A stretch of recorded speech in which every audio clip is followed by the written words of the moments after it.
I'm Cassandra Mitchell, 32, standing on the balcony of my new $6 million ocean villa. The Pacific stretches before me like a dream finally realized. Below, laughter and celebration fill the air as glasses clink and cameras flash. My eyes drift to the main table where 2 empty seats sit marked with my parents' names. My phone buzzes another text from my mother. "We will not be attending.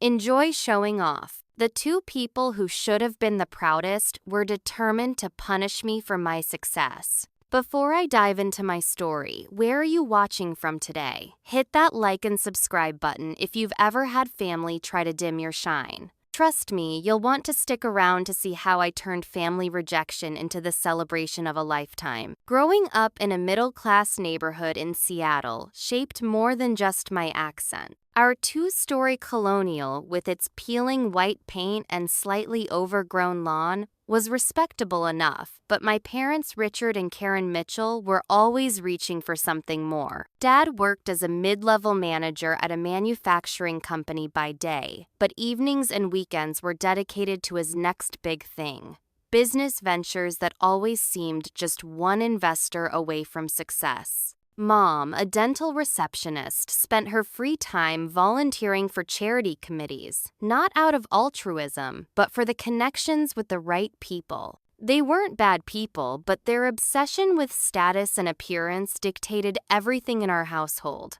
especially their children's paths.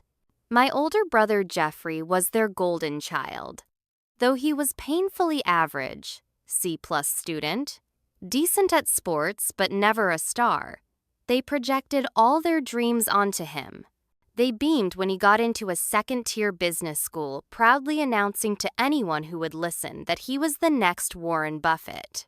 Now he works as a mediocre investment banker, still riding on my parents' inflated praise. Then there's my younger sister Megan. She rebelled early and hard. Piercings, dropping out of college, a string of troubled relationships. Rather than address the underlying issues, my parents enabled her, financially supporting her while blaming her difficult phase on bad friends.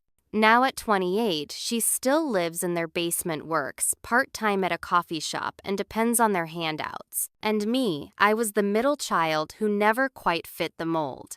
While Jeffrey followed Dad's financial dreams, and Megan fulfilled their expectations of failure that they could heroically rescue, I was the anomaly, fiercely independent and academically gifted in ways that made them uncomfortable. "You don't need to be so competitive," Cassie Mom would say when I brought home straight A's.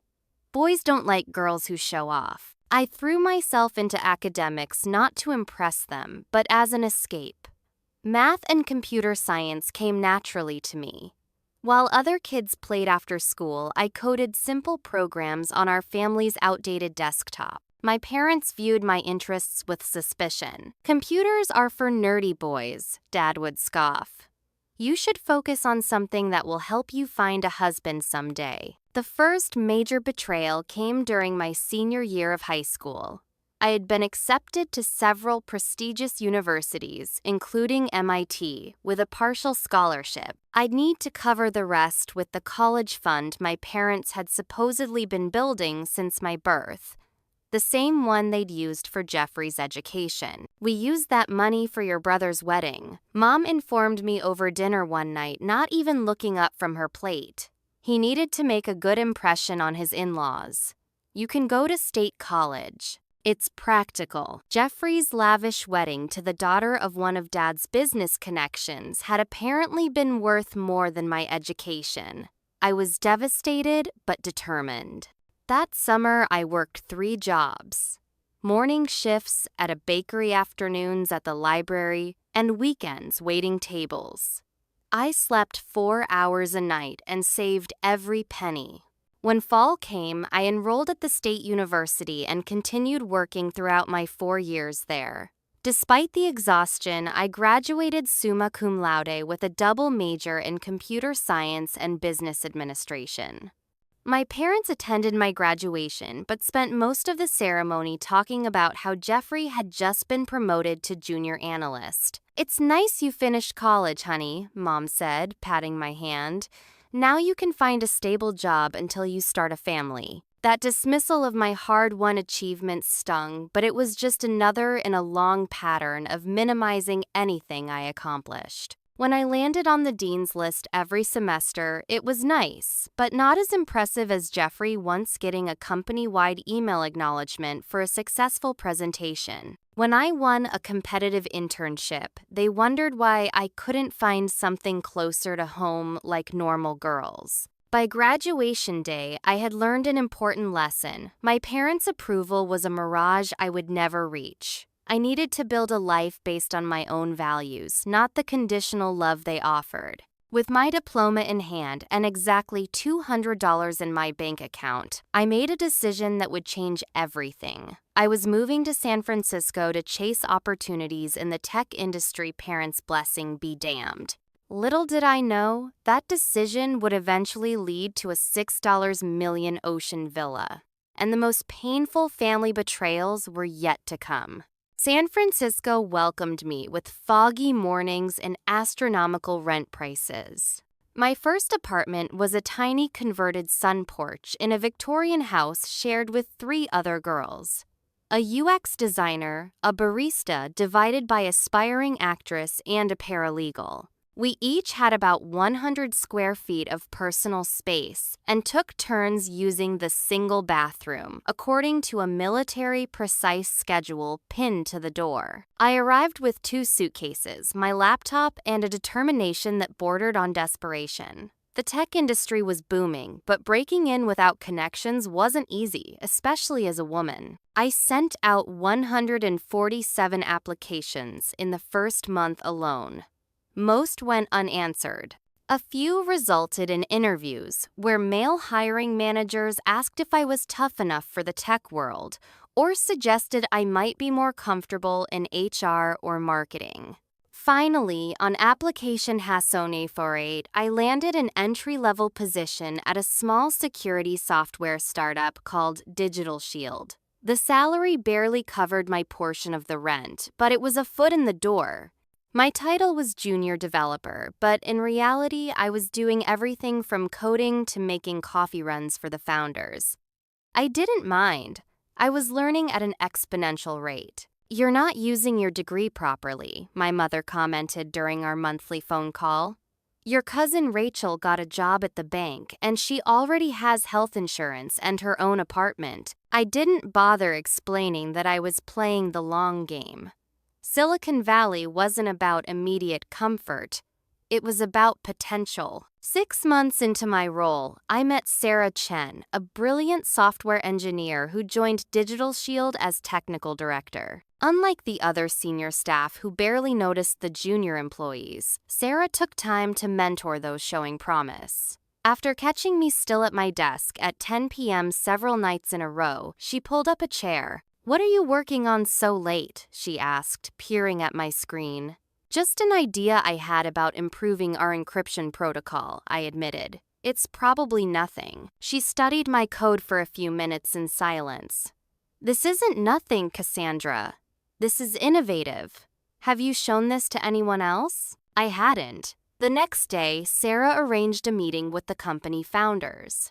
Nervous but prepared, I explained my algorithm that could potentially speed up the encryption process without compromising security. There were skeptical looks until I demonstrated the prototype I'd built. By the end of the meeting, I was reassigned to the core development team with a modest raise and a tiny bit of equity. Over the next 2 years, my algorithm became the foundation of Digital Shield's flagship product, enabling the company to secure major clients including 2 Fortune 500 corporations. I was promoted to senior developer, then team lead. My salary tripled. I moved out of the shared Victorian into my own small but private apartment. When I called my parents to share the news of my promotion, their response was predictable. "That's nice, honey, but is it stable? These tech companies fold overnight," Dad cautioned. "Jeffrey just got tickets to the golf tournament through his firm. They really value him there, Mom added, changing the subject. I was learning to expect their dismissals, but what happened next blindsided me. It was a random Tuesday when my phone rang with Jeffrey's number. We rarely spoke directly, usually just exchanged pleasantries at family events, so I knew something was up. "Hey, Cassie." His voice had that forced, casual tone that immediately put me on alert. "How's the computer stuff going?" After minimal small talk, he got to the point he had made some slightly risky investments that hadn't panned out and he needed money, $30,000 to be exact, to cover his losses before his firm discovered his mistake. He'd lose his job otherwise. "I can't access that much cash right now," I said, which wasn't entirely true. "I could, but something felt off. Mom and Dad said you're making 6 figures now." He pushed back, a hint of his sense of entitlement creeping in. "They said you'd help family." That was the moment I realized my parents had been tracking my career progress, not with pride, but with calculation, measuring what I could provide for the family. The thought made me nauseous. I suggested a compromise. I would loan him $10,000, but only if he agreed to financial counseling and showed me a plan to pay it back. He hung up on me. The real confrontation came at Thanksgiving. I flew back to Seattle, hoping the Jeffrey situation had blown over. It hadn't. The tension was palpable as soon as I arrived at my parents' house. Mom's hug was stiff. Dad barely looked up from the football game. Dinner started with awkward small talk about the weather and Mom's garden club until Jeffrey arrived with his wife Brittany. One look at his smug expression and I knew I was walking into an ambush. "So, Cassandra," Dad began as Mom served the turkey, "your brother is in a tough spot. We thought as family you'd be more understanding." I offered to help. I responded carefully with conditions to make sure. "Conditions," Mom interjected.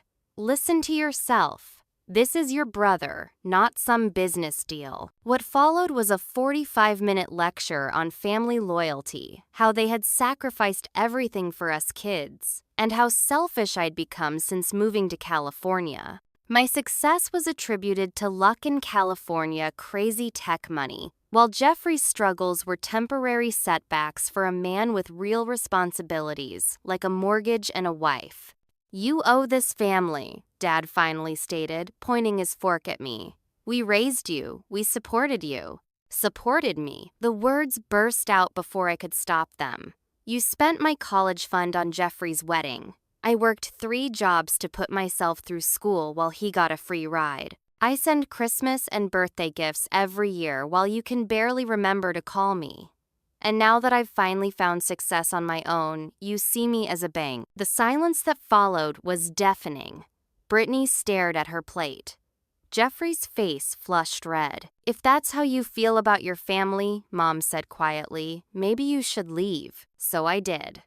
I caught the next flight back to San Francisco and didn't speak to any of them for 6 months. No calls at Christmas, no birthday wishes. The silence was both painful and liberating. For the first time, I wasn't measuring my worth against their impossible standards.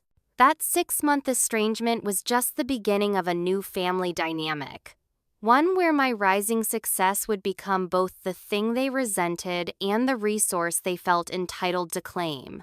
The 6-month silence from my family coincided with the biggest professional leap of my life. Digital Shield had been acquired by a larger tech company, and while the acquisition package was nice, I felt my creative input being diluted in the corporate environment. Over late-night ramen with Sarah, who had become both mentor and friend, I confessed my frustration. "So quit," she said, simply using her chopsticks to point at me.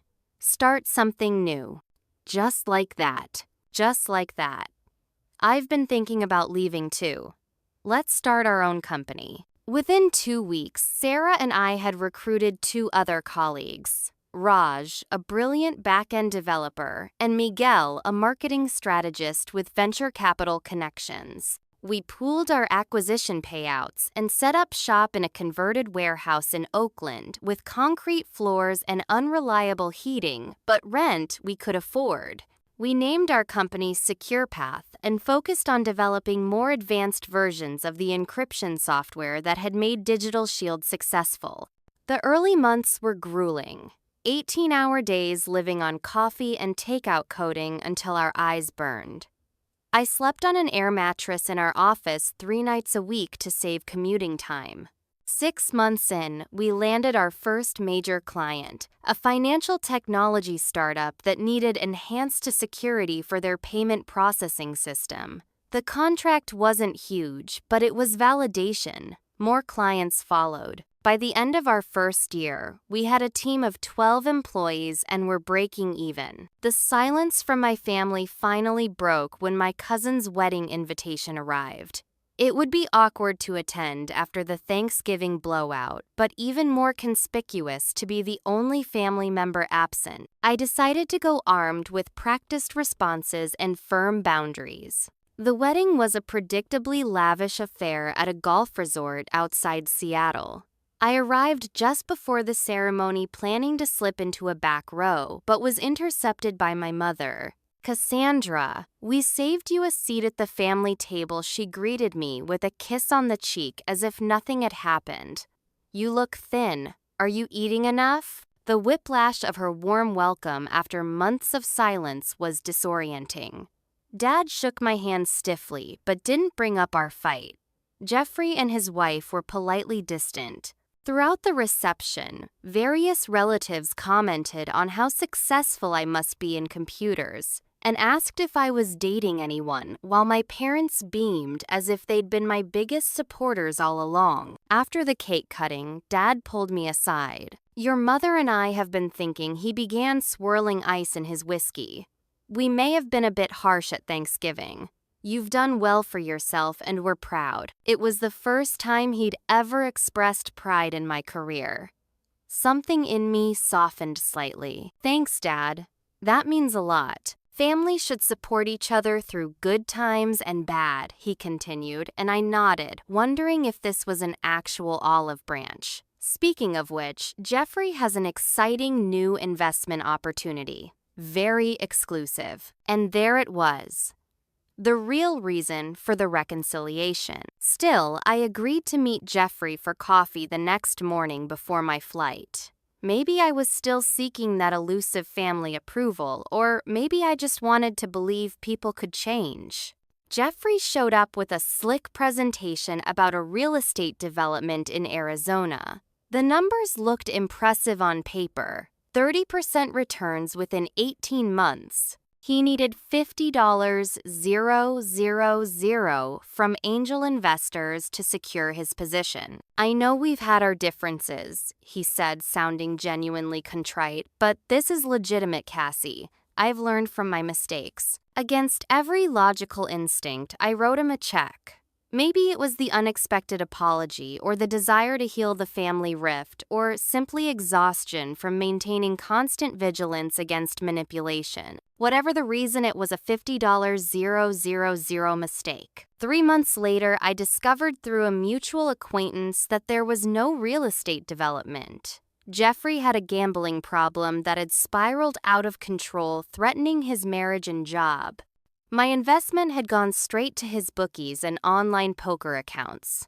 When I confronted him in a furious phone call, he initially denied everything. When presented with evidence, he broke down. "Mom and Dad know about the gambling," he admitted between sobs. "They've been covering for me for years. They thought your investment would help me get back on my feet." The betrayal was complete. Not only had they manipulated me into giving money, but they'd known all along it would fund an addiction rather than a business.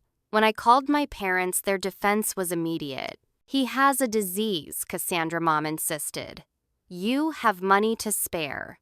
What kind of sister wouldn't help? "A responsible one who doesn't enable addiction," I shot back. "He needs professional help, not family covering for him." "You've become so cold since moving to California," Dad said disappointedly. "Success has changed you." "No, I realize success has just made me see more clearly who you've always been." I hung up and blocked their numbers. The second estrangement had begun, and this time I had no illusions about reconciliation. I channeled my anger and disappointment into work, pushing Secure Path forward with even greater determination. Despite the personal turmoil, or perhaps because of it, our company flourished. We expanded our client base internationally, hired 20 more employees, and moved to proper offices in San Francisco. I bought my first condo. Nothing extravagant, but mine entirely purchased without family loans or expectations attached. The irony wasn't lost on me. The more my biological family pushed me away, the more successful I became, as if finally freed from the weight of their disapproval. And that success was just beginning to reach heights that would make our family Thanksgiving drama seem like a minor prelude to the betrayals still to come. 3 years after founding Secure Path, we hit our stride with a revolutionary security protocol that could detect and neutralize emerging cyber threats in real time. In the wake of several high-profile data breaches at major corporations, our technology became the gold standard in the industry. We couldn't hire developers fast enough to meet demand. The tech press dubbed our software the immune system for corporate networks. Investment offers poured in, but we were selective, maintaining controlling interest while strategically expanding. Our team grew to over 70 employees across 3 countries. I rarely slept more than 5 hours a night, but the exhaustion felt purposeful, productive. Then came the call that changed everything. TechGuard, one of the largest technology conglomerates in the world, wanted to acquire Secure Path. Not to dismantle it, but to make it the centerpiece of their cybersecurity division. After weeks of intense negotiations, we agreed to a $75 million deal. As co-founder and chief technology officer, my share was $18 million. The morning after signing the papers, I sat alone in my condo, staring at my bank account balance in disbelief. The little girl whose college fund had been spent on her brother's wedding was now a multimillionaire. I laughed until tears ran down my face. Not from joy exactly, but from the sheer absurdity of life's trajectory. The acquisition made headlines in tech publications and even warranted a small write-up in the Wall Street Journal. I wasn't prepared for the sudden visibility. Former classmates and distant acquaintances emerged from the woodwork with congratulations and business propositions. And predictably, my family resurfaced. Mom's text came first. Saw the news about your company. So proud of our girl. Call us when you have time. Our girl. As if they'd had anything to do with my success. Dad followed up with a voicemail about how he'd always believed in my potential. Jeffrey sent an email apologizing for past misunderstandings and suggesting we reconnect as adults. Each message was carefully crafted to erase their years of dismissal and manipulation, rewriting history to cast themselves as supportive family members who deserved to share in my success. I didn't respond immediately, needing time to process their sudden reappearance. Before I could decide how to handle them, my sister Megan called, the first direct contact we'd had in nearly 2 years. "Hey, superstar," she began with forced cheer. Long time no talk. Our conversation was surprisingly pleasant. She seemed genuinely interested in my work and life in San Francisco. She'd started therapy, she told me, and was trying to get her life together. We talked for over an hour, reminiscing about childhood memories and catching up on the years we'd missed. For the first time in ages, I felt a glimmer of hope about family connections. "I've been thinking about going back to school," she mentioned near the end of the call. "Maybe finish my degree." "That's great, Meg," I said sincerely. "What field are you considering?" "Graphic design, maybe.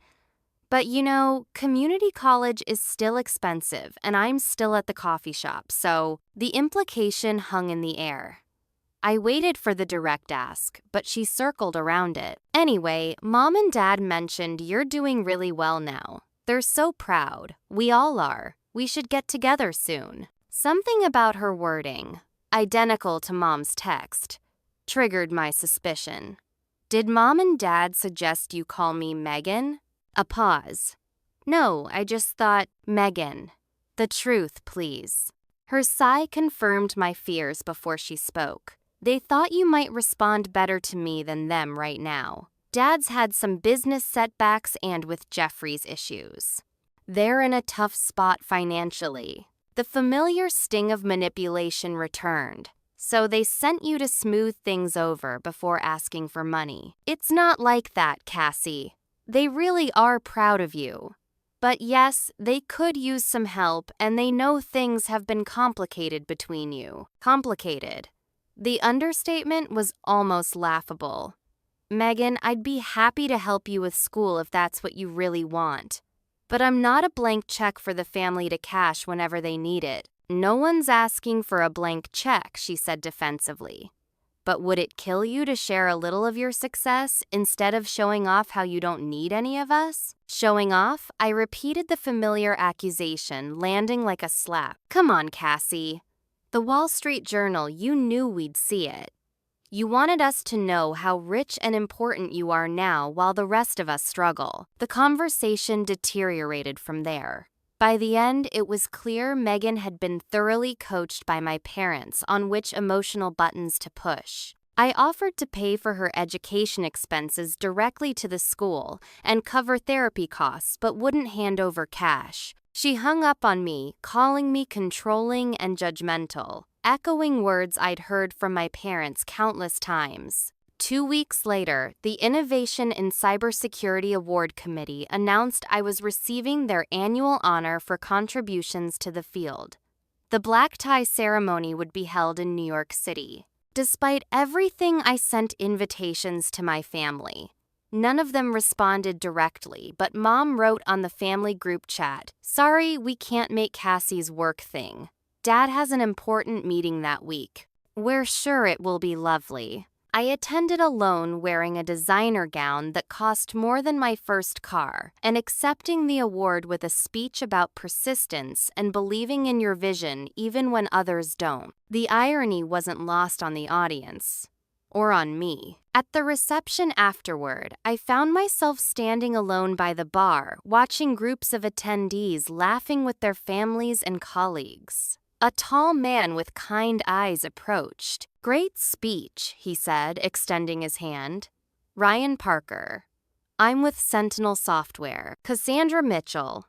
And thanks. I know who you are," he smiled. "Everyone here does. Your encryption architecture is brilliant." We talked for hours, first at the reception and then at a nearby restaurant.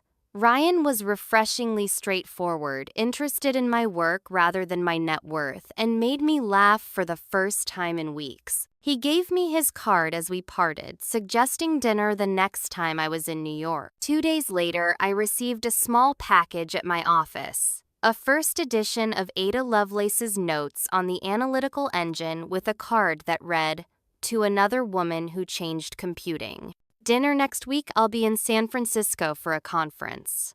Ryan." As one relationship was beginning to blossom, I was making peace with the family connections I needed to let go. The award ceremony should have been one of the proudest moments of my life. Exactly the kind of occasion when having family present would matter most. Their absence and the manipulative attempt that preceded it clarified something important. I could continue seeking approval from people determined not to give it, or I could build a life filled with those who valued me as I was. The choice was becoming clearer with every million I earned and every milestone I celebrated alone. In the aftermath of my family's manipulative attempt to secure financial support, I made a decision that would prove crucial to my healing. I started therapy. Not the casual talking things through kind, but intensive weekly sessions with Dr. Levine, a specialist in family trauma and boundary setting. It wasn't easy. Unpacking decades of conditional love, subtle undermining, and emotional manipulation was like performing surgery on myself without anesthesia. "Your family trained you to measure your worth by their approval," Dr. Levine observed, during one particularly difficult session. Breaking that pattern isn't just about setting boundaries with them. It's about redefining success on your own terms. Those words resonated deeply. Despite my financial success, I'd been unconsciously seeking validation from the very people who consistently withheld it. The pattern was exhausting and ultimately futile. I threw myself into building what Dr. Levine called a chosen family, genuine connections with people who supported and celebrated me without conditions. Sarah, my former mentor and co-founder, became a steady presence in my life. We met weekly for brunch, discussing everything from quantum computing to dating disasters. My college roommate Priya, now a pediatric surgeon in Oakland, made time in her impossible schedule for monthly dinner nights. Ryan and I began dating long distance, with flights between San Francisco and New York every few weeks. Unlike the calculating men I dated in tech who seemed to view me as either competition or a networking opportunity, Ryan was secure in his own success and genuinely interested in mine. He listened without interrupting, remembered details about my projects, and never once made me feel like I needed to diminish myself to accommodate his ego. 4 months into our relationship, he invited me to his family's home in Connecticut for Thanksgiving. I nearly declined the holiday too, laden with painful memories of my own family confrontations. But curiosity won out. What would a functional family holiday even look like? The Parker family Thanksgiving was a revelation. Ryan's parents, both retired professors, welcomed me without interrogation or judgment. His sister Kate, a marine biologist, asked thoughtful questions about my work and shared her own research with equal enthusiasm. His teenage nieces and nephews engaged in spirited debates about everything from climate policy to Marvel movies, with adults listening to their perspectives rather than dismissing them. Most striking was the absence of the constant undercurrent of competition I'd grown up with. Nobody was keeping score of accomplishments or failures. When Ryan mentioned my recent industry award, his family offered simple congratulations without immediately pivoting to someone else's achievements to maintain the balance of attention. Your family is different, I told Ryan as we walked along the beach near his parents' house the day after Thanksgiving. Different good or different bad, he asked, squeezing my hand. Different good. They seem to actually like each other. And they welcomed me without making me feel like I needed to earn my place at the table. Ryan stopped walking and faced me. That's how it should be, Cass. Love shouldn't come with conditions or competitions. Something in me broke open at his words. A dam holding back years of trying to be enough for people who had decided long ago that I never would be. I cried there on the beach, really cried for perhaps the first time since childhood, with Ryan's arms around me and the Atlantic waves crashing nearby. Back in San Francisco, I continued my therapy work while my relationship with Ryan deepened. We settled into a rhythm of bi-coastal visits while maintaining our individual lives and careers.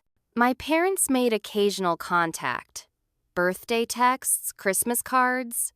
But I kept them at arm's length, responding politely but briefly. In the spring, I made a decision that would become symbolic of my new chapter. With my TechGuard stock options fully vested and my investments performing well, I had the means to purchase something I'd quietly dreamed of since childhood oceanfront property. Growing up in rainy Seattle, the few family vacations we took to the Oregon coast had been my happiest memories.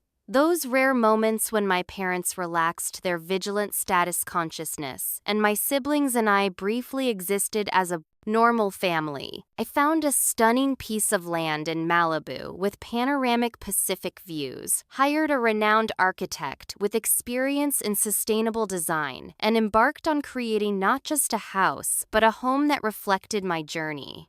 The design incorporated elements of both strength and transparency. Walls of glass facing the ocean, a foundation built to withstand coastal storm spaces designed for both solitude and gathering. Construction began in summer, and I visited the site weekly to monitor progress. 6 months in, during a walkthrough of the partially completed structure, Ryan suggested we climb to what would become the main bedroom's balcony to watch the sunset. As orange and pink streaked across the Pacific horizon, he turned to me with uncharacteristic nervousness. I had a whole speech prepared, he admitted, but standing here, words seem inadequate. He knelt on the unfinished concrete, pulling a small box from his pocket. "Cassandra Mitchell, you're the most brilliant, resilient person I've ever known. I love how you've built success on your own terms and how you keep opening your heart despite every reason not to. Would you build a life with me too?" The ring was perfect. Not flashy or ostentatious, but a unique sapphire that caught the fading sunlight. More importantly, the man holding it loved me exactly as I was, not as an ATM, not as a reflection of himself, but as a full human being with strengths, flaws, and everything in between. "Yes," I said through happy tears. "Absolutely yes." We decided to wait until the house was completed for the wedding, a symbolic fresh start. In a moment of perhaps misplaced optimism, I called my parents to share the news. Their response was predictably deflating. "An architect," my mother said with poorly concealed disappointment. "I thought you were dating that surgeon Priya introduced you to. That was 3 years ago, Mom. And Ryan owns his own software security firm." "Well, I suppose that's appropriate," then she said immediately, pivoting. "When can we see this expensive house you're building? Your father thinks beachfront property is a risky investment with climate change. It's built well above the flood projections." I answered automatically, then realized I was once again defending my choices. "Actually, the house isn't quite ready for visitors yet. I hope you're not going overboard with this place, just to impress people," she added. There's a fine line between success and showing off. The familiar accusations stung, but no longer penetrated as deeply. Dr. Levine's voice echoed in my mind. "Their criticism is more about their insecurities than your choices." After hanging up, I made a decision the oceanfront villa would be my sanctuary, built on my terms, without reference to my family's approval or disapproval. It would be the foundation for the life Ryan and I would build together. One based on mutual support rather than competition, celebration rather than resentment. Little did I know that my family would soon force a final confrontation that would make the boundaries between us permanently, irrevocably clear. 14 months after breaking ground, my ocean villa was complete. The result exceeded even my ambitious vision. 5 bedrooms each with ocean views, an open-concept living area with 30-foot ceilings, a kitchen that would make professional chefs envious, and floor-to-ceiling windows that blurred the line between indoors and the Pacific horizon. Most special was the library, with custom bookshelves housing my collection of first edition computing texts and comfortable reading nooks overlooking the water. Every element had been thoughtfully designed, from the sustainable materials to the smart home technology I'd helped engineer myself. The house was both a testament to my professional success and a deeply personal expression of the stability I'd created for myself despite my upbringing. Ryan and I decided to host a housewarming party before our wedding scheduled for the following spring. After much consideration, I made the difficult decision to invite my family. Perhaps it was residual hope for reconciliation, or maybe I wanted them to finally see what I'd built. Not to gloat, but to show them who I'd become without their approval. I sent formal invitations, heavy cardstock in creamy white envelopes, with personal notes to each family member. For my parents, I wrote, "I would value your presence as I celebrate this new chapter. The house has a lovely guest suite I hope you'll consider using for the weekend. To Jeffrey, the past is behind us. I'd like you to be part of my future. For Megan, I've missed you. There's still time to build a better relationship." My mother called almost immediately after receiving her invitation. "We'll need to check our calendar," she said, though I could hear the interest in her voice. Your father has a golf tournament that weekend. I specifically chose a weekend when Dad doesn't have his regular tournament. I replied, having done my research through family connections. Well, we'd need to arrange accommodations. Hotels in Malibu are quite expensive. As I mentioned in my note, you're welcome to stay in the guest suite. It has a private entrance and its own kitchenette. After several more manufactured obstacles that I systematically addressed, she finally conceded. I suppose we could make it work. Will Jeffrey and Brittany be there? They're invited. I haven't heard back yet. Well, we prefer to drive ourselves rather than fly. Will there be adequate parking for all these guests you're inviting? The conversation continued in this vein. Each concern raised and resolved, each subtle dig acknowledged but not engaged with. By the end, she had reluctantly committed to attending with my father, though she made it clear they would be doing me a favor by coming. Jeffrey called next, his voice overly warm. Hey sis, got your invitation. Fancy place you've got yourself. Thanks, Jeffrey. I hope you and Brittany can make it. Actually, Brittany and I separated a few months ago. Didn't Mom tell you? She hadn't. Another piece of family news deemed not important enough to share with me. I'm sorry to hear, that I said sincerely. Yeah, well, these things happen. But I'd love to come to your party. Actually, I've been seeing someone new. Amber. She's amazing. I think you'd really like her. Okay, if I bring her along? I hesitated. Meeting Jeffrey's new girlfriend at my housewarming felt potentially complicated, but I was trying to rebuild bridges. Of course. I'll look forward to meeting her. Great, and Cassie. I really appreciate the invitation. I know things have been rough between us, but I've been working on myself. Therapy support groups for the gambling. I'm in a much better place now. His apparent sincerity was touching. Perhaps people could change after all. I'm glad to hear that, Jeffrey. Really, Megan was the only one who didn't respond to the invitation. After 2 weeks of silence, I called her directly, but the call went to voicemail. I left a message expressing hope that she'd attend, then focused on preparations for those who had confirmed. The guest list ultimately included about 50 people. Ryan's family colleagues from Secure Path and TechGuard friends from San Francisco and beyond, and yes, my parents and brother. I hired a renowned local chef to cater arranged for valet parking and worked with a florist to fill the house with subtle arrangements that complemented rather than competed with the ocean views. 1 week before the party, Jeffrey called again. Hey, Cassie, got a minute? His voice had that forced casual tone I recognized from previous requests. What's up? So I've been working on this amazing business opportunity. Clean energy investment, totally legitimate and verified. The returns are incredible, and I've already got several serious investors on board. My stomach tightened. Jeffrey, just hear me out, he rushed on. This isn't like before. I've done my homework. I've got prospectuses, business plans, the whole package. The thing is, I need one more major investor to reach the minimum capitalization. $100,000 would secure my position as a founding partner. Despite all my therapy and boundary work, a small part of me still wanted to believe in my brother's redemption. Send me the business plan.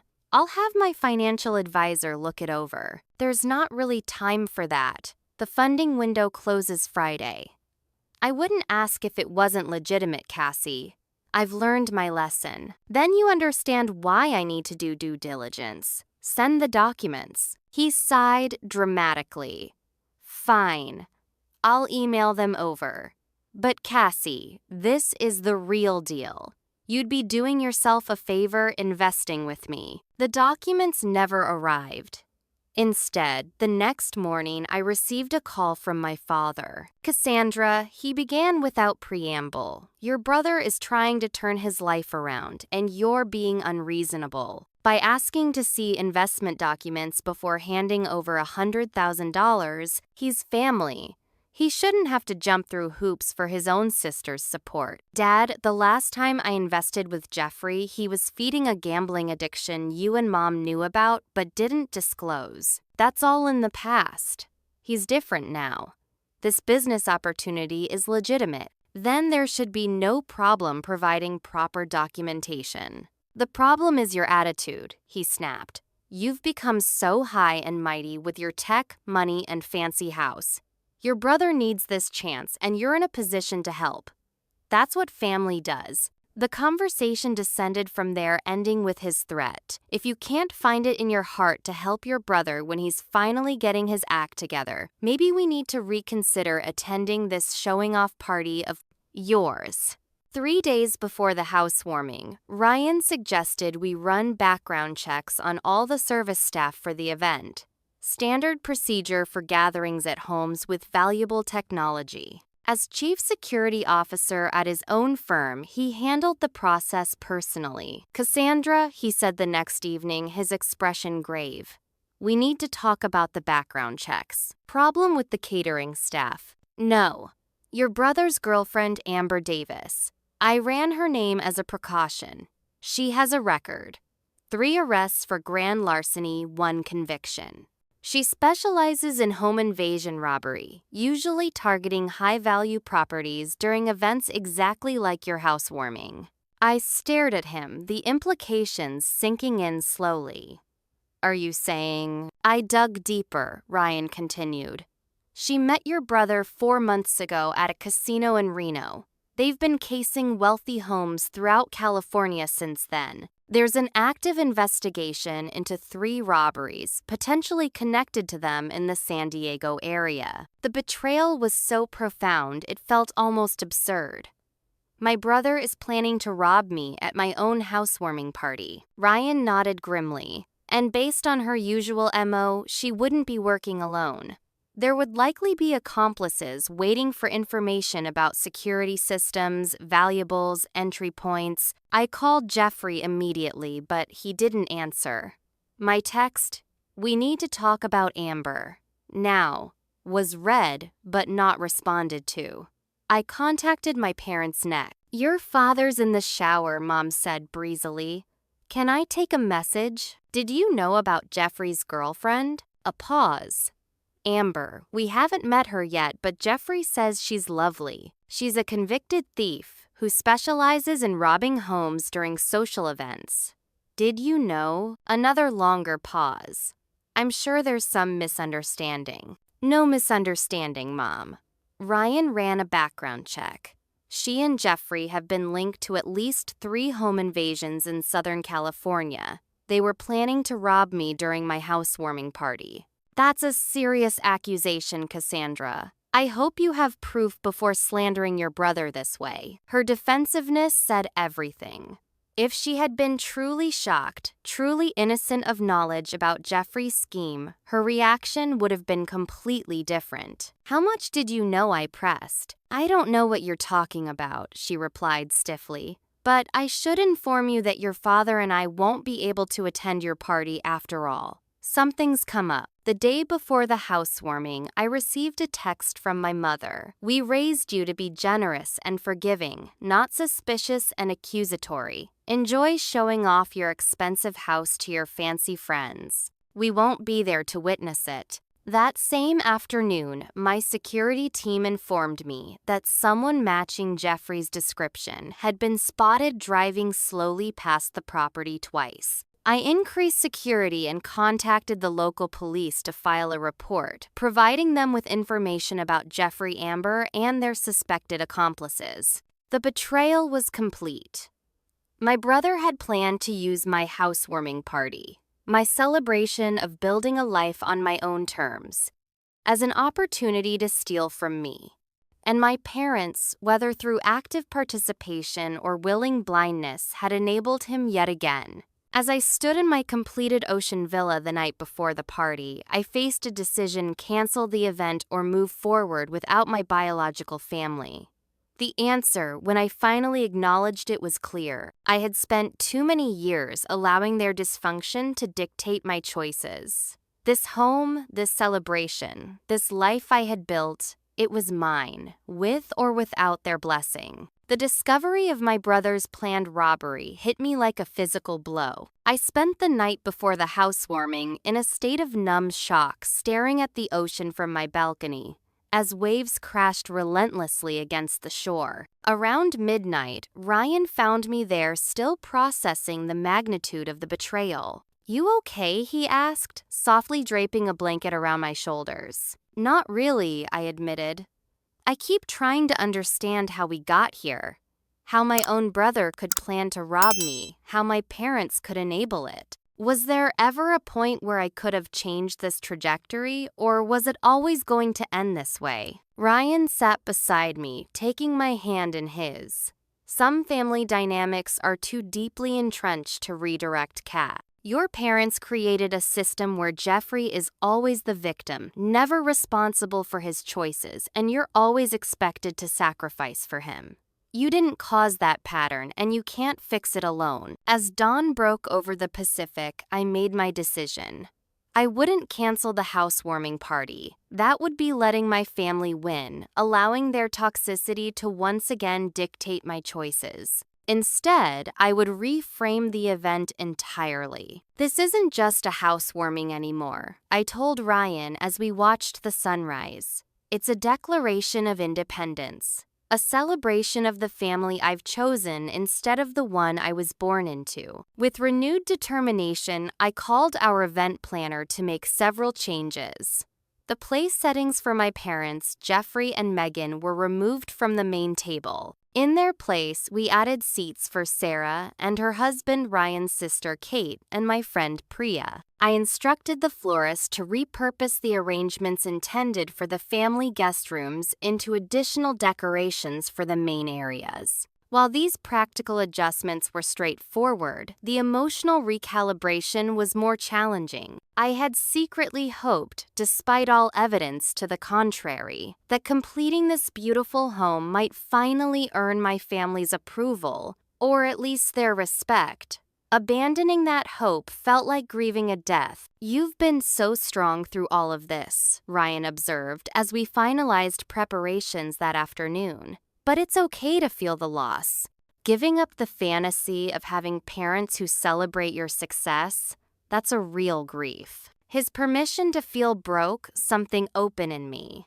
For 20 minutes, I sobbed in his arms, mourning not just the family's absence at my housewarming, but the support they had never provided, the love that had always been conditional, the approval I had spent decades trying to earn. When the tears finally subsided, I felt lighter, as if I'd set down a burden I'd been carrying so long I'd forgotten it wasn't a natural part of me. I showered, put on a simple sundress, and walked barefoot through my nearly completed home, reconnecting with why I had built it in the first place. Not as a trophy to prove my worth to others, but as a sanctuary where I could finally be fully myself. As evening approached, I met with the security team Ryan had arranged, a discreet but thorough presence that would ensure our guests' safety without creating an atmosphere of tension. They confirmed that local police had been notified about Jeffrey and Amber, with officers doing regular patrols of the area. We reviewed contingency plans in case my brother attempted to crash the party. "We don't anticipate any problems," the head of security assured me, "but we're prepared for anything." I briefed Ryan's family when they arrived early to help with final preparations. His parents' ever-practical academics took the news of my family's betrayal with calm support. "Families can be crucibles or crucifixions," Ryan's father said thoughtfully. "Yours seems determined to be the latter." "I'm so sorry, Cassandra. But how wonderful that you've built your own crucible instead," his mother added, squeezing my hand. "A place to forge something new and better." Kate, Ryan's sister, was less philosophical and more protective. "If your brother shows his face here, I volunteer to throw him into the ocean." Their unwavering support, without judgment, without the subtle implication that I must have done something to deserve such treatment, was a balm to my raw emotions. This, I realized, was what family should feel like: people who stand with you, not because of obligation or for personal gain, but because they genuinely care about your well-being. Sarah arrived next with her husband, immediately intuiting something was wrong. After I explained the situation, she shook her head in disbelief. "Remember when we started Secure Path and had nothing but an algorithm and too much coffee? I told you then that your ability to build something from nothing would take you far. I wasn't just talking about technology. You've built a life, Cassandra, a beautiful one. Your family's loss for not being part of it." As the final hour before the party approached, I went upstairs to finish getting ready. The dress I had chosen, a sleek emerald gown that caught the colors of the ocean at sunset, had been selected with my mother's critical eye in mind.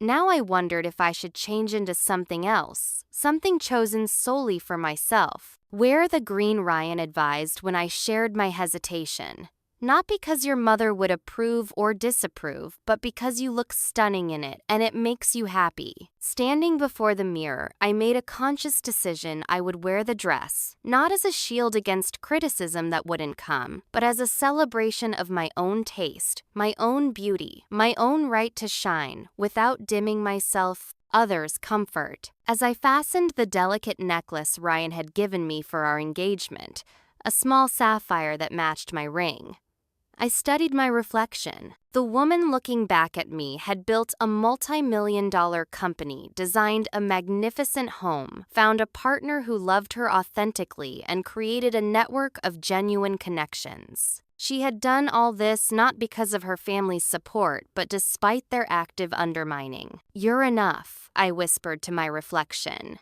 "You've always been enough." Downstairs, the caterers were making final preparations. Staff were lighting candles throughout the space, and the first few guests had begun to arrive. Ryan found me observing it all from the mezzanine overlooking the main living area. "Ready?" he asked, offering his arm. I took a deep breath, looking out at the gathering of people who had chosen to celebrate with me, who valued my success without resentment, who saw me clearly and loved me anyway.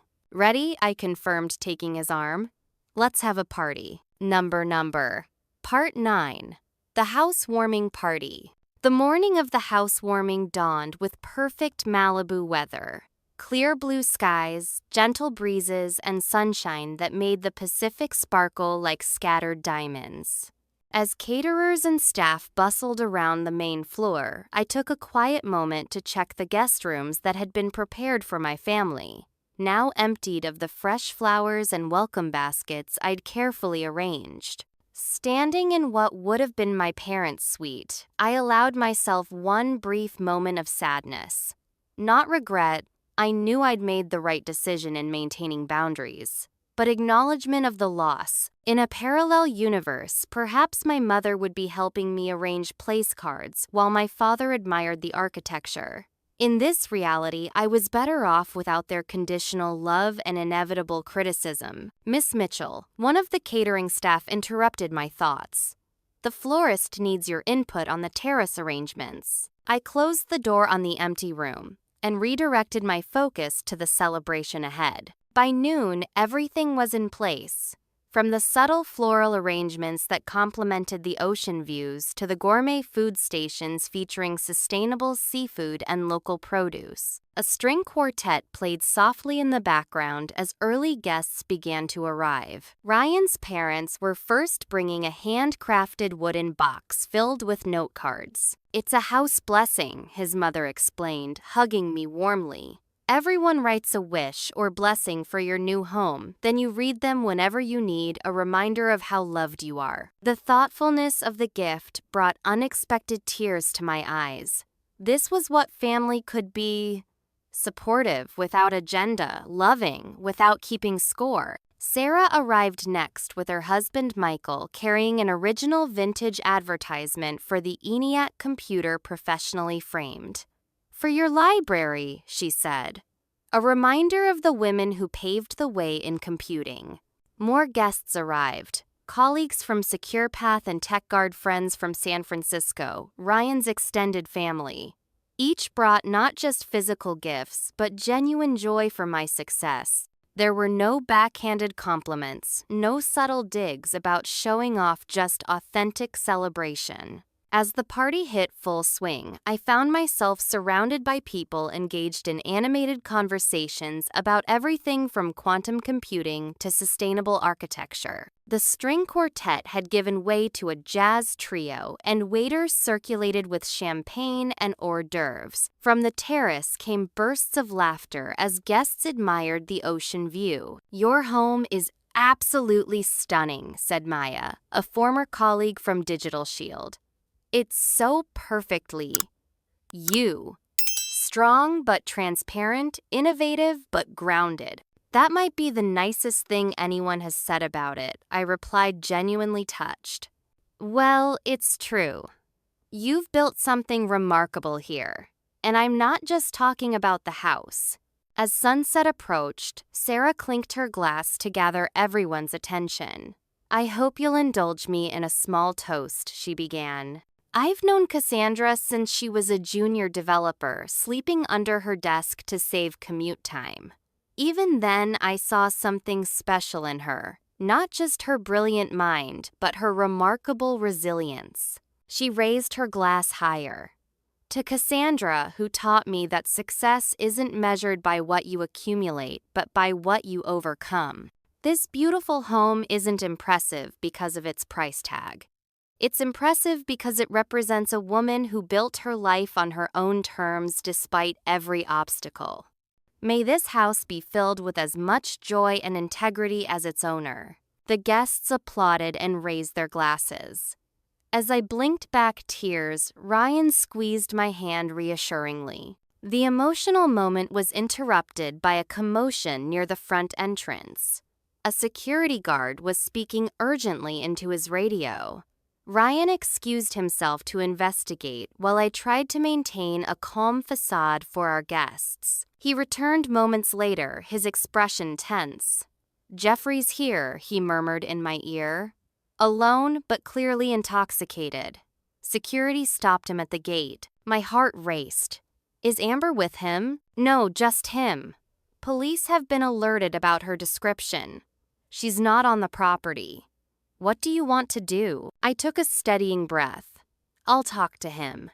Outside, away from the guests. "I'm coming with you," Ryan insisted. "We both will," Sarah added, having overheard. Flanked by the two people I trusted most, I walked to the property's gated entrance, where security personnel were restraining a disheveled Jeffrey. His eyes were bloodshot, his expensive shirt wrinkled and stained. "Cassie," he called when he saw me.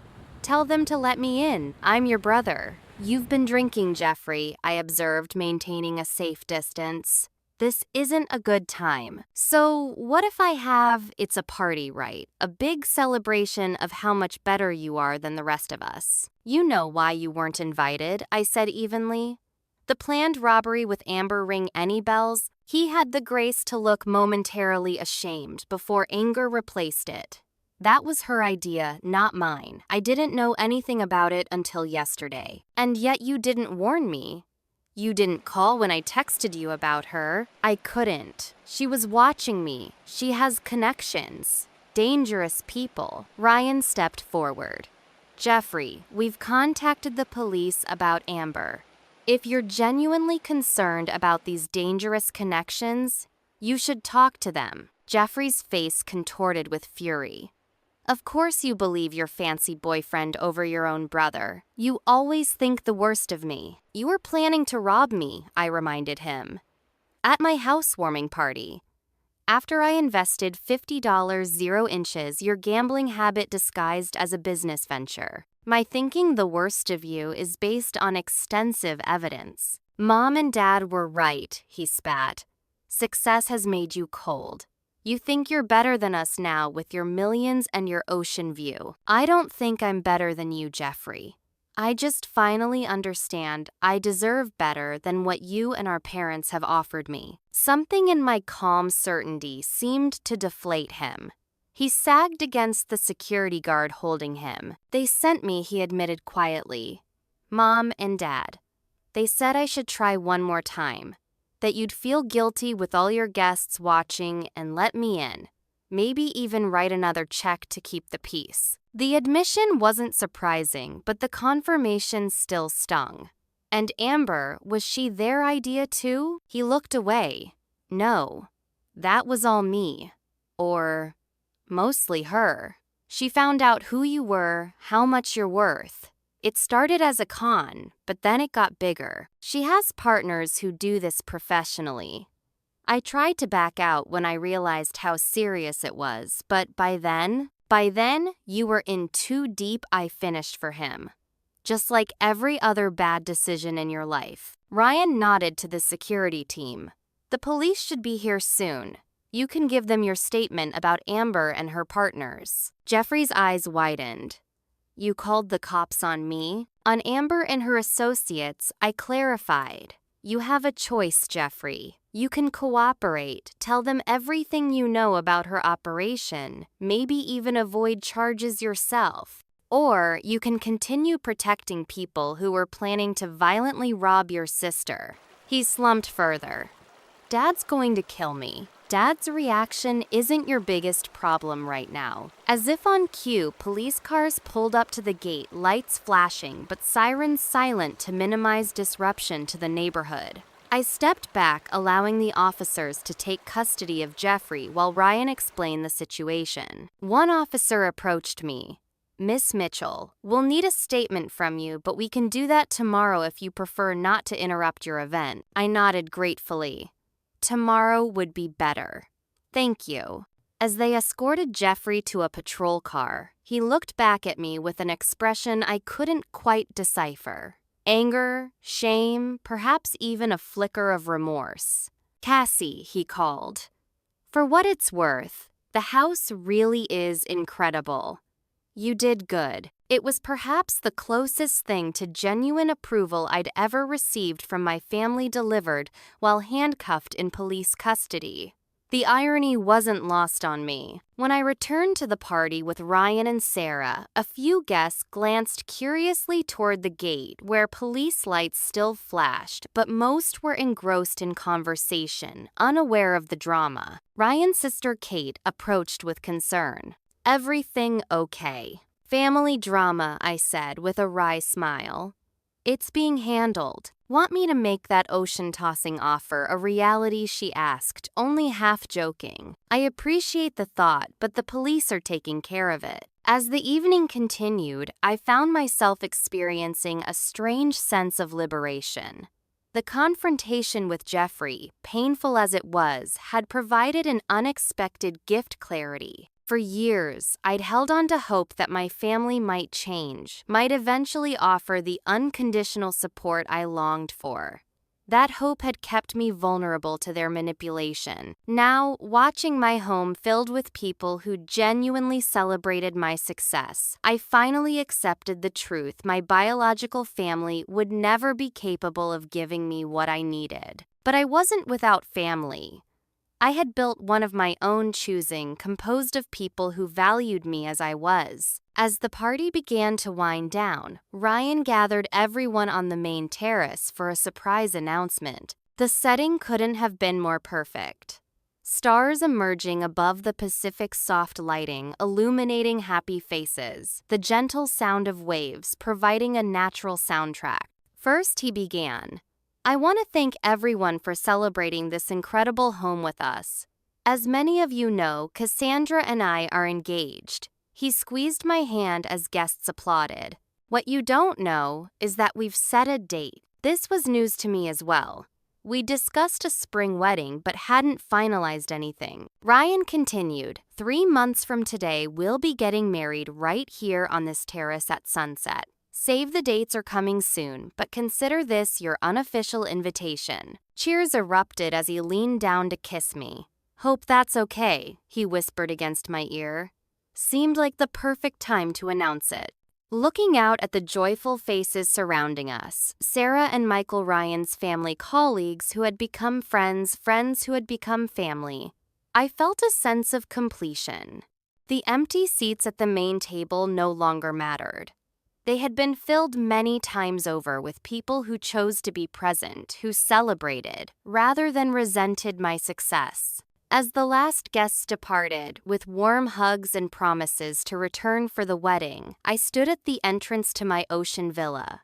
My home, my sanctuary built. Not on the approval I had once desperately sought, but on the strength I had found within myself. The morning after the housewarming, I woke to sunshine streaming through the panoramic windows and the sound of voices downstairs. For a moment, I panicked. Had we forgotten to lock up? Then I remembered Sarah and Michael had stayed over, as had Ryan's parents and sister. My chosen family had remained to help clean up and extend our celebration into a weekend gathering. Pulling on a robe, I padded downstairs to find Ryan and his father collecting empty champagne glasses, while Sarah directed a small army of hired cleaners. Kate and Ryan's mother were arranging leftover food into meal packages for a local shelter. Morning sleepyhead Ryan called with a smile. "Coffee's ready." The casual domesticity of the scene struck me. This was what normal family support looked like. People pitching in without keeping score, helping without expectation of repayment. I accepted a steaming mug from Sarah and settled at the kitchen island watching the activity with quiet gratitude. "Package for you," Sarah said, sliding a manila envelope across the counter. "Delivered about 20 minutes ago." The return address showed my sister Megan's handwriting. With some trepidation, I opened it to find a handwritten letter and several newspaper clippings about my success with SecurePath. "Dear Cassie," the letter began, "I didn't come to your party because I couldn't face you after everything that's happened. By now you know about Jeffrey's plan with Amber. What you might not know is that I was supposed to help them. They wanted me to distract you while they cataloged valuables. I agreed at first. Mom and Dad made it sound like you owed us, like your success came at our expense somehow. But I couldn't go through with it. That's why I never responded to your invitation. I was too ashamed." The letter continued explaining how our parents had manipulated Megan for years, keeping her dependent and convincing her that her struggles were somehow my fault for taking all the success in the family. She described their financial ruin. Dad's business failures, massive debt from covering Jeffrey's gambling losses, a second mortgage on their house that they could no longer afford. "They're desperate," she wrote. "But that's not an excuse for what they tried to do to you. I've been seeing a therapist for the past few months, trying to break free of their manipulation. I want to apologize for my part in all of this and ask if there's any chance for us to have a relationship separate from Mom and Dad. I understand if the answer is no, but I had to ask. I've kept these clippings of your success over the years. Despite what they made me say, I've always been proud of you." The letter was signed simply Megan with her phone number and a small P.S. I mean it about the therapy. 3 months sober now, too. I passed the letter to Ryan, who read it silently before meeting my eyes. "What do you think?" "I don't know," I admitted. "Part of me wants to believe her, but I've been burned so many times." "Trust is earned," Sarah offered, having overheard. "Maybe start small, a coffee meeting in a public place, no money discussions allowed." "That's not a bad idea," I mused. Cautious optimism rather than blind trust. As the conversation shifted to wedding plans and brunch options, my phone buzzed with a text from an unknown number. "Miss Mitchell, this is Officer Reyes from yesterday. Your brother provided full cooperation regarding Amber Davis and her associates. 3 arrests made this morning. We'll need your statement today if possible." The swift resolution to the robbery threat felt anticlimactic after years of family drama. Jeffrey's cooperation was surprising, but ultimately self-serving, typical of his pattern of damage control rather than actual change. Still, I found myself hoping this brush with serious legal consequences might finally push him toward genuine transformation. Later that day, after giving my statement to the police, I met with my lawyer Diane to discuss protecting my assets from future family claims. Given my parents' financial desperation, she advised creating a more robust trust structure and documenting the history of manipulation and attempted theft. "What about my sister?" I asked.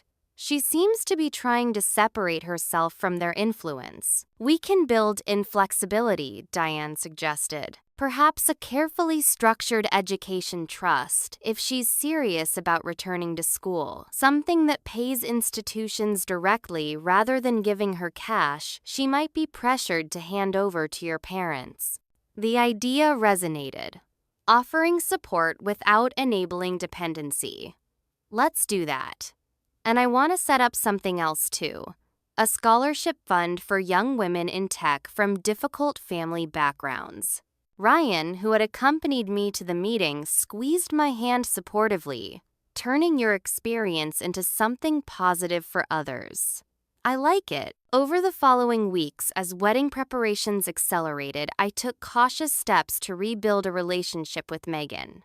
Our first meeting was indeed at a public coffee shop halfway between Malibu and her apartment. She arrived nervously, clutching a portfolio. "These are my designs," she explained, spreading out sketches on the table.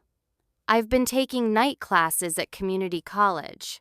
It's nothing fancy, but it's a start." Her artwork showed genuine talent, something our parents had likely dismissed as impractical. We talked for nearly 3 hours, carefully navigating family history while focusing primarily on her recovery and aspirations. When she didn't once mention money or ask for help, I cautiously allowed myself to hope this might be different. "I've set up an education trust," I told her as we were saying goodbye. "It will pay tuition and expenses directly to any accredited program you choose to attend. No strings attached except that you keep up your therapy and sobriety." She blinked back tears. "Why would you do that after everything?" "Because I know what it's like to need escape velocity from our family's gravity well. Education was my way out. Maybe it can be yours too." My parents made one attempt at contact after Jeffrey's arrest, a coldly formal email from my father's account, though clearly written by my mother expressing their disappointment in my handling of family matters and suggesting I reconsider my priorities before it's too late to salvage relationships. I didn't respond. Instead, I channeled my energy into positive directions. The Scholarship Foundation for Young Women in Tech took shape with Sarah joining me on the board. I began volunteering monthly with a coding program for girls from underserved communities, finding unexpected fulfillment in mentoring teenagers whose potential, like mine, was often overlooked by their families. Ryan and I finalized wedding plans, opting for a ceremony that was meaningful rather than extravagant. Though the ocean villa setting provided natural grandeur, we decided against inviting my parents or Jeffrey, a decision that brought relief rather than regret. Megan's invitation included a +1, which she declined. "I'm focusing on myself right now," she explained during one of our now regular coffee meetings. "No dating until I'm solid in my recovery." 1 year after the housewarming party, Ryan and I celebrated our first anniversary in the villa, hosting a small dinner for our closest friends.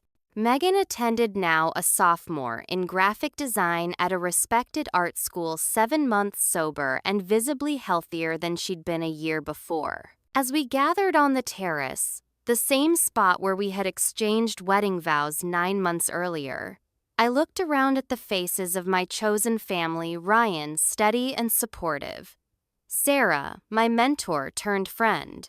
Ryan's parents and sister, who had embraced me without reservation. And Megan, slowly earning her place in my life through genuine effort rather than shared DNA. The ocean stretched beyond us, vast and unchanging, despite the constant motion of its waves. Like the foundation of my home built to withstand coastal storms, I had constructed a life based on authentic connections rather than obligatory ones, on mutual support rather than transactional relationships. A toast, Ryan suggested, raising his glass. To family, not the one you're born into, but the one you build. As glasses clinked and the sunset painted the sky in shades of gold and pink, I reflected on the journey that had led to this moment. The $6 million ocean villa wasn't just a home. It had become the foundation for the life I deserved, built not on the approval I craved as a child, but on the strength I discovered as a woman who finally realized her worth couldn't be diminished by those who refused to see it. What about you? Have you ever had to create boundaries with family members who couldn't celebrate your success? Or have you found your own chosen family who supports you unconditionally? Drop a comment below sharing your experience. Your story might help someone else feeling alone in their family struggles. If this story resonated with you, please hit that like button and subscribe for more real-life journeys of resilience and growth. Remember that sometimes the family we create is more nurturing than the one we're born into, and that's perfectly okay. Thank you for joining me today. May you build your own foundation of strength, whatever storms you may face.